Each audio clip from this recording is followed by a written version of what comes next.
Hi there, this is Penelope, and this is a short video for MG5004 and DE5418.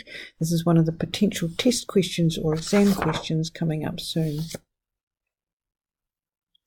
So the question is, find the volume generated by a plane figure bounded by, in this case, 5 cos 2x, the x-axis, and the ordinates 0 and pi by 4.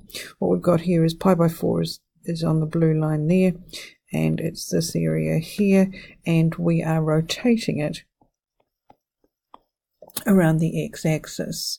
Okay, a few things we need to remember is that cos squared theta is a half times 1 plus cos 2 theta, and that cos squared 2x is actually going to be a half times 1 plus cos 4x. So just using the standard volume formula which you are given, it's the integral between pi over 4 and 0 of pi times y squared with respect to x. So in this case it's 5, so 5 squared is 25, so we put the 25 out and we put the pi out as well.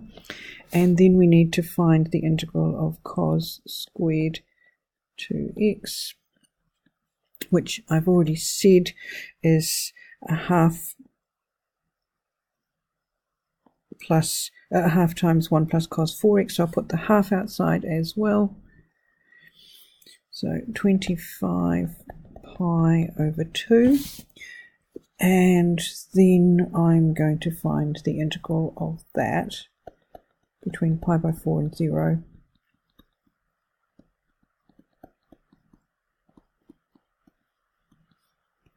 Okay, doing the integration now,